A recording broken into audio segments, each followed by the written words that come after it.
I arrived in the Alice at 5 a.m. with a dog, $6, and a small suitcase full of inappropriate clothes. "Bring a cardigan for the evenings," the brochure said. A freezing wind whipped grit down the platform as I stood shivering, holding warm dog flesh, and wondering what foolishness had brought me to this eerie, empty train station in the center of nowhere. I turned against the wind and saw the line of mountains at the edge of town. There are some moments in life that are like pivots around which your existence turns. Small, intuitive flashes when you know you have done something correct for a change. When you think you are on the right track.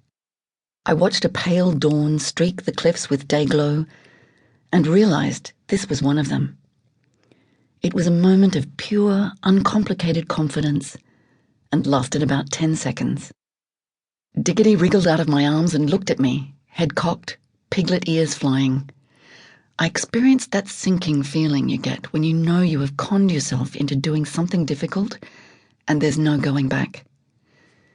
It's all very well to set off on a train with no money, telling yourself that you're really quite a brave and adventurous person and you'll deal capably with things as they happen. But when you actually arrive at the other end with no one to meet and nowhere to go and nothing to sustain you but a lunatic idea that even you have no faith in, it suddenly appears much more attractive to be at home on the kindly Queensland coast, discussing plans and sipping gins on the veranda with friends, and making unending lists of lists which get thrown away, and reading books about camels. The lunatic idea was, basically, to get myself the requisite number of wild camels from the bush and train them to carry my gear, then walk into and about the central desert area. I knew that there were feral camels aplenty in this country. They had been imported in the 1850s along with their Afghani and North Indian owners to open up the inaccessible areas, to transport food, and to help build the telegraph system and railways that would eventually cause their economic demise. When this happened, the Afghans had let their camels go, heartbroken, and tried to find other work. They were specialists, and it wasn't easy. Their camels, however, had found Easy Street. It was perfect country for them, and they grew and prospered, so that now there are approximately 10,000 roaming the free country and making a nuisance of themselves on cattle properties, getting shot at, and according to some ecologists, endangering some plant species for which they have a particular fancy. Their only natural enemy is man. They are virtually free of disease, and Australian camels are now rated as some of the best in the world. The train had been half empty, the journey long, 500 miles and 2 days from Adelaide to Alice Springs.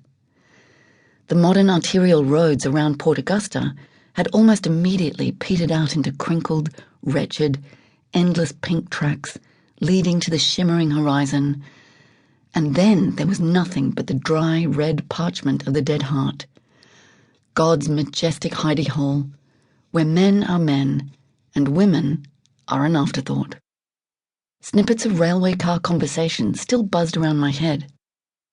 "G'day, mind if I sit here?" Sighing and looking pointedly out the window, Audiobook. "No." Dropping of the eyes to chest level. "Where's your old man?" "I don't have an old man." Faint gleam in bleary, bloodshot eye, still fixed at chest level. "Jesus Christ, mate, you're not going to the Alice alone, are you? Listen here, lady, you're fucking done for. Them coons will rape yous for sure. Fucking niggers run wild up there, you know. You'll need someone to keep an eye on you. Tell yous what, I'll shout yous a beer. Then we'll go back to your cabin and get acquainted, eh? What do you reckon?" I waited until the station had thinned its few bustling arrivals, standing in the vacuum of early morning silence, fighting back my unease, then set off with dignity towards town. My first impression as we strolled down the deserted street was of the architectural ugliness of the place, a discomforting contrast to the magnificence of the country which surrounded it.